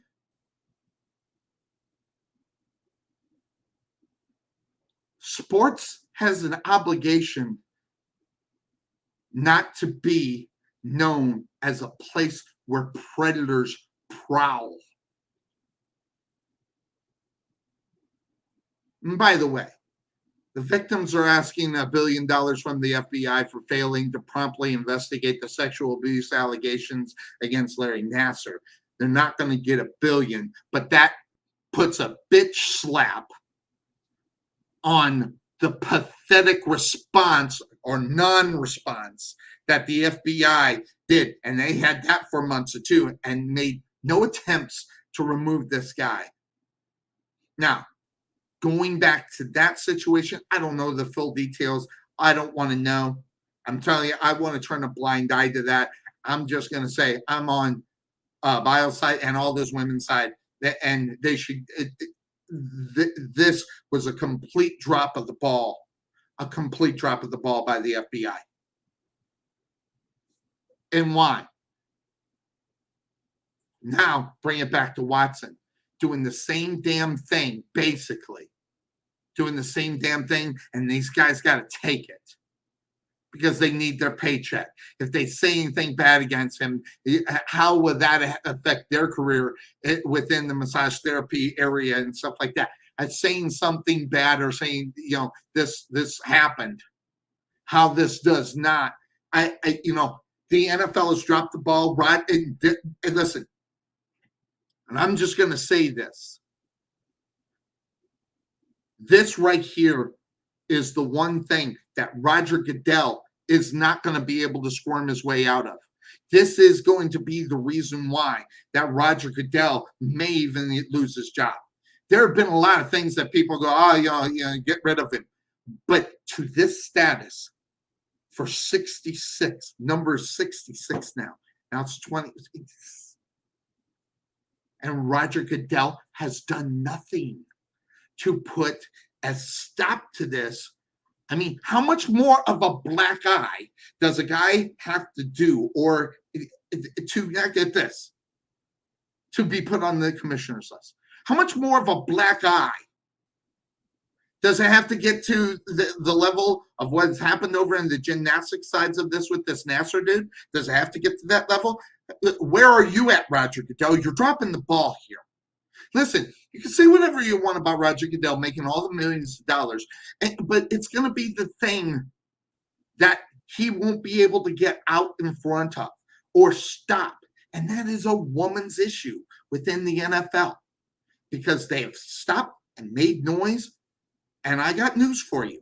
Roger Goodell right now, I think, it's a personal opinion, I think is in danger of losing his job. And it will be because of this issue alone. Forget about all the other crap. All the other crap brings in money. This right here degrades women to a level that's pathetic. Roger Goodell is in a lot of trouble. And I think he's really close to losing his job. Good, bad, or indifferent, it is what it is. But as we move on, that being said, of course, that's the name of this show. We got a lot more to talk about, so I'm probably going to go over the 2 hours that I actually planned. But how about the Rams? Huh? Are the Rams are the Rams making moves or what? Signing Allen Robinson, huge money. Signing Bobby Wagner, huge money. Matthew Stafford extended, guess what? Huge money. Reworked Aaron Donald to make him the highest non-quarterback player in NFL history. Big money. And Cooper Kupp extended. Now, you think the Rams are looking to repeat? Yeah. But the question is will that be a problem? Here's a simple situation. With what's going on with San Francisco, possibly getting rid of Jimmy G and bringing in Trey Lance. Oh, man. Okay. If Seattle don't get him, they have Trey Lance, Drew Lock, and then the only other real threat is Kyler Murray, and I don't know what Kyler's all about. I got something to talk about with him in a moment. But you got 4 games right there that are pretty much freaking locks. So yeah, looking pretty good. Getting them into the playoffs. I mean, yeah. Especially if the 49ers do something as stupid as get rid of Jimmy G. And by the way, just so I could say I was right again. And I know he listens. He just said Jimmy G is the second best quarterback in the NFC West. What? That's right. And I was right then, and I'm right now. So, interestingly enough, that whole situation, I'll tell you, that I cannot see where all this is coming up. And I think I'm not going to put up, I'll put it up. All right, great. Wonderful. Flag football. Yeah, that's going to have a lot of, talk shows talking about it, but it is what it is. I don't care. I get it. How many flag football shows are there that I could go watch? Yeah. I don't know. I don't know. But anyway, back to what we were talking about. All right. So the Rams going crazy, right? So 20 million. Think about this, okay? The guys that are on there, 20 million. Okay, Cooper Kupp is one of them, but Chris Godwin, Mike Williams, DJ Moore, Stephon Diggs, AJ Brown, Tyreek Hill, Davante Adams, and one that's actually forgotten about, Christian Kirk. Which one of those 9 that are making over to the 20 million are going to have owners and coaches go, oh God, what did we do? Because they're gonna be there. No. It's like soccer. It's like soccer, my friend. All right. You don't have a lot of talk shows about soccer, at least here in the United States, because no one cares. And no offense against you, no one cares about flag football. I hate to break it to you, but that's what it is. But where was I? Yeah, Rams spending money. I mean, look at these numbers. But the one that's really interesting to me that I think they got the bargain on, I'm talking about the Raiders. And think about this. I mean, Davante Adams, look where now he's a Raider. And for the past 2 seasons, he's played in 30 games, had a little injury problem. Okay. But look at those receptions. 238 receptions in 2 years. Okay. Close to 3,000 yards in 2 years. Touchdowns. This guy has almost 30 touchdowns in 2 years. You can't look at this. Now, granted, he has a guy in Aaron Rodgers. And Aaron Rodgers, considered one of the GOATs. But you know what I did? It was really interesting because the simple fact of the matter is, and this is Davante Adams talking, he says as far as talent and the ability, it's really simple if I'm keeping it real. And he's talking obviously talking, about when Aaron Rodgers compared to Derek Carr. So, okay, look at the comparison. When you look at the comparison, now this is only last year. And the difference in reality, when you look at them, is the touchdowns and the interceptions. Now, one could argue that those would go up, obviously, with a Davante Adams, which maybe they should, maybe they shouldn't. But at the same thing, you think about what Derek Carr could be with that kind of weapon, seeing how this team unfortunately couldn't get out of its own way because of the situation. By the way, also signing Hunter Renfrow as well. So they got Hunter Renfrow, gave him some big money, and you got listen, the Raiders could be a good fit for Davante Adams because of just looking at the passing yards coming from Derek Carr. 4,800. Now, granted, You look at Aaron Rodgers, only 4,100. You're talking about 700 more yards, but that's 700 more yards between him and Hunter Renfrow. That could maybe bring the touchdowns up and maybe bring the interceptions down, because this is a guy that had to make plays. Good, bad, or indifferent, when you are making plays or trying to make plays, you put yourself in that position. That's what Derek Carr is. Now, granted, looking at Aaron Rodgers, this guy is just great at what he does. Derek Carr has to have the actual weapons, and he's getting them. Say whatever you want, he's getting the weapons. And I will say this.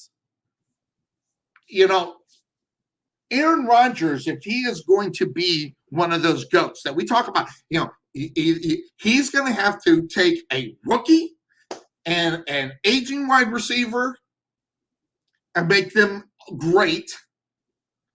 But Derek Carr with Hunter Renfrow, he's a badass.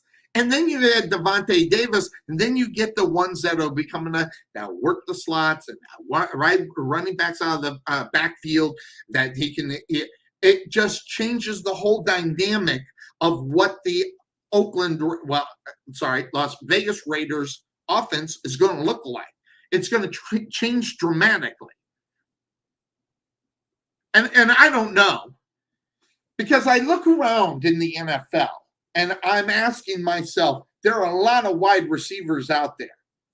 And those that are around my area, that being around in the Dallas area, look at CeeDee Lamb. And this is according to Eric Edgar, says he's going to be he is going to absolutely fillet the league this year. But, by the way, I am not a CeeDee Lamb fan, per se. But to make a statement like that, you got to have a quarterback that can get the job done. And listen, some people will argue, can Dak Prescott? Listen, I'm a big Dak Prescott fan. I love this guy. This guy, to me, though, is a victim of his coaching staff and a loser offensive coordinator. Yeah, I said it. I'm sorry. He is not even close to what's going on. And I will say straight out that if Dak Prescott can be somewhat healthy, accurate, ready to go, CeeDee Lamb could have a big year. Now, will he, quote-unquote, fillet defenses? Listen, you got that defense in Philadelphia to worry about, and you can say whatever you want about the Giants. I'll take the step back on that. They had a lot of losses on the defensive side. But you know, Washington, they still have a decent defense. That's just within their own division of football, never mind the other teams that they're going to play. So in order for CeeDee Lamb to be what he's going to be, that will fall up on Dak Prescott. But some other guys out there, and why is DJ Metcalf not in I don't blame him. Why is he not in camp? Well, if you are, what would he be excited about playing about? Look at the numbers. Over 3,000 yards in 3 years. 29 touchdowns, almost 10 a year. And that is with a superstar quarterback. And right now you got Drew Lock. DJ Metcalf, I don't know. I don't know if I blame him or not for not being there. I don't know. I look at DJ Metcalf and what this guy is capable of doing if he has a quarterback. That's why Jimmy Garoppolo is a very big idea, especially if San Francisco does something as crazy as let him go. Seattle's got to be the first one online now for the most money. No, it's only $25 million. I mean, and listen, if Seattle don't want to pop $25 million for a Jimmy Garoppolo, they're just not interested in winning. And then why would DJ Metcalf break his neck to be at these things? And if and when he does show up, he's not going to do anything. DJ Metcalf right now, and I'll just say he doesn't need this. He needs to be on a team that has a real quarterback and that is dedicated to winning. And right now, the Seattle Seahawks are not dedicated to winning anything. When you go into the year thinking Drew Lock is your answer, or you're not even making an attempt to find anything better, that tells me a lot about Seattle, tells me a lot about Pete Carroll. And I've talked about this before. I wonder how much Pete Carroll is really into this season. And I might be wrong. And people can say I'll be wrong. And if they come out and have a great season with Drew Lock, I'll just say I'll admit it, I was wrong. But how anybody can think Seattle has a chance of making the playoffs, never mind what's going on in their own division. I mean, especially if Jimmy Garoppolo stays, the Rams doing what they're doing. And if Kyler Murray decides that he wants to play, maybe get it up and going. But right now, we don't even know about Kyler Murray. I don't even know about that situation. The whole mental thing is going to be in something. Also, think about this. Kyler Murray, this guy can't stay healthy. I mean, if you just go look up and look at the stats, do a Google search and look at performances of Kyler Murray before he got hurt compared to after he got hurt, and look at the numbers, because they're not going to lie to you. They're not good. So Seattle is in a situation where they need to put something at the head of the table, that being the quarterback situation, so they can be somewhat of a contender for a playoff spot. Because as of right now, if you have Seattle in an area where they might make the playoffs, you're a Seattle Seahawk homer, and congratulations, but it's not even close. Seattle's got a lot of work to do. Now, my last thing I want to put out there, and I'm just going to put this thing up there. Tyreek Hill explains why he left the Dolphins. He says that Kansas City didn't utilize him, and the relationship, quote unquote, fell apart. So I'm going to say this. Tyreek, you've got to stop getting in front of the microphone. Or you're ignorant.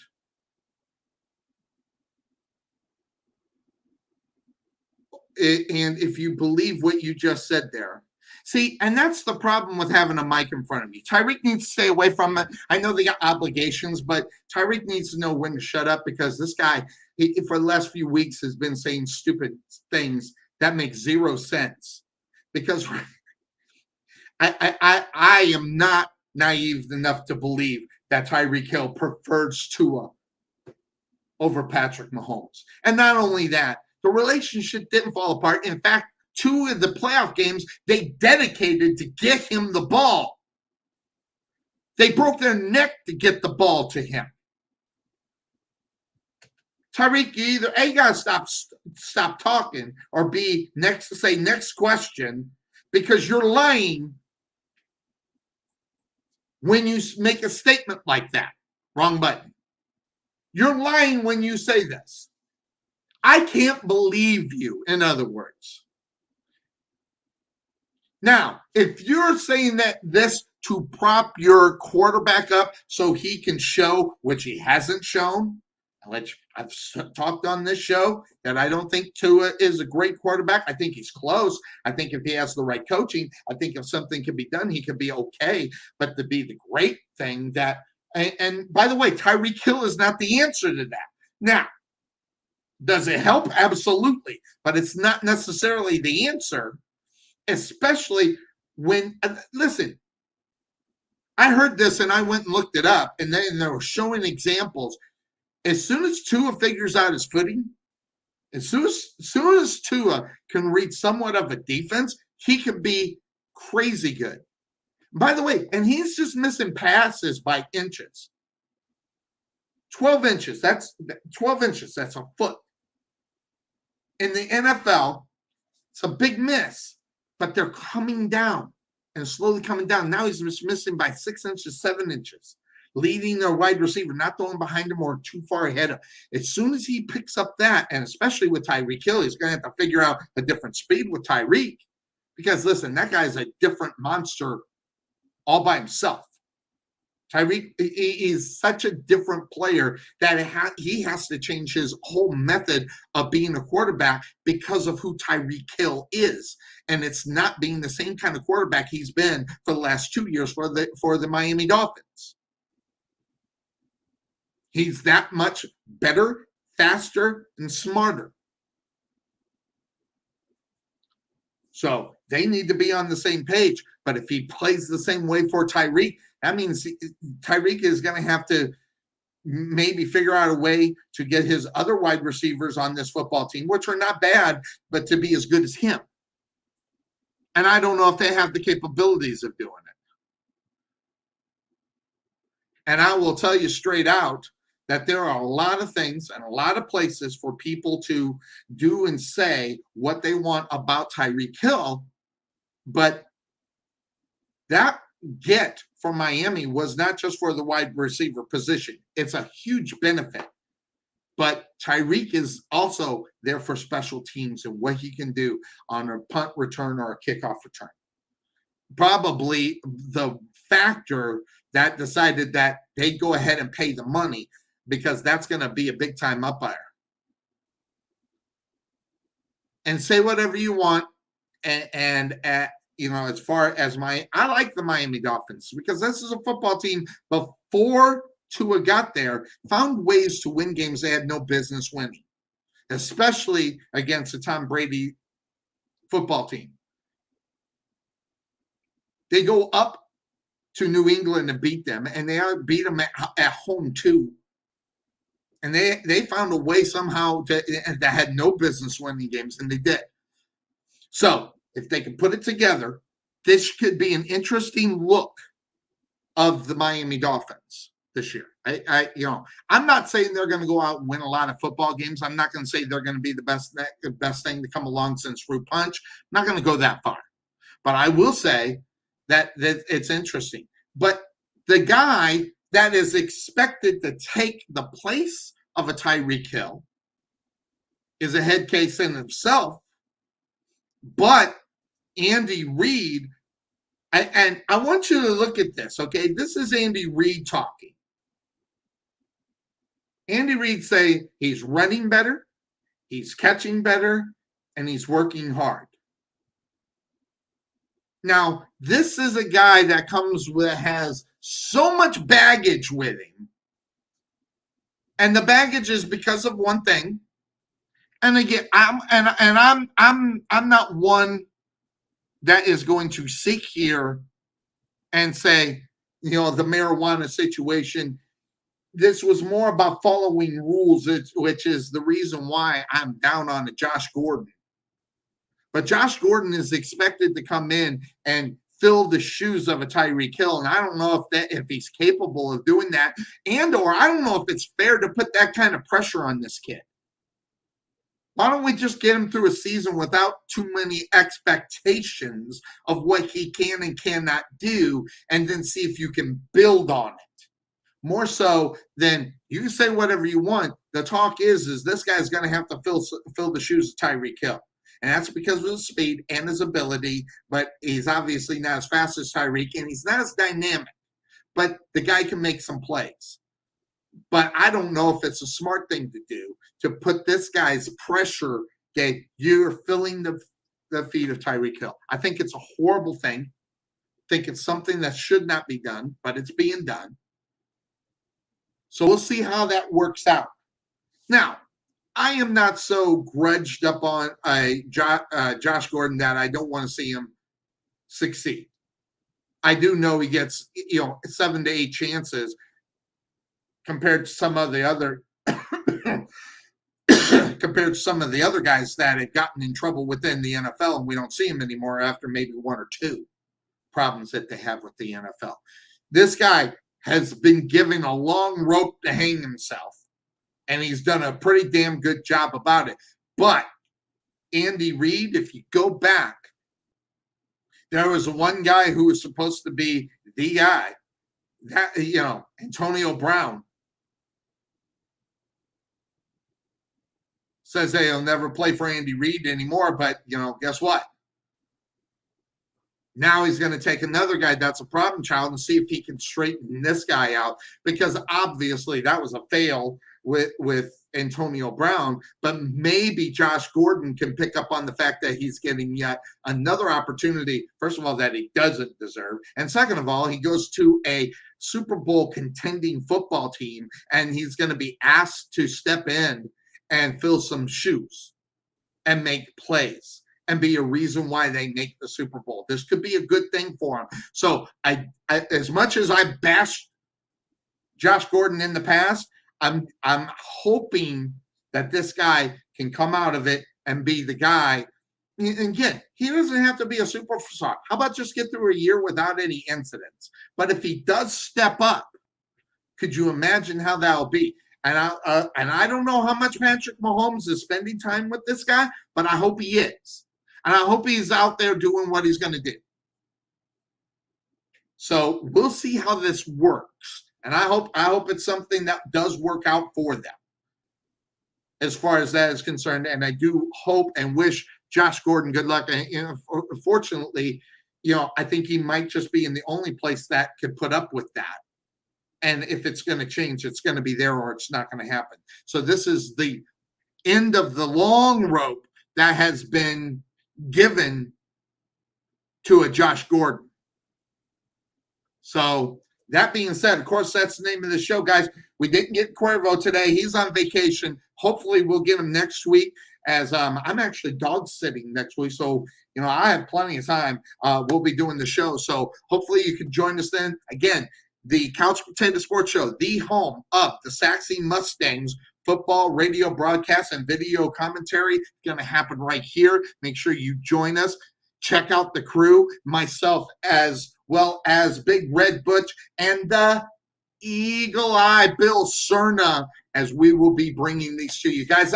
I'm so, if you can't tell, I'm excited. Have not been in the booth for 2 years, 2 long years.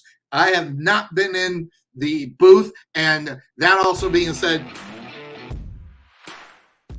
what more can you say about the Eagle Eye? This guy, special teams coach for the indoor football team, Frisco Fighters, and he's along my side. I learned so much from having him there. So we got a great trio for our play-by-play of the Saxy Mustangs.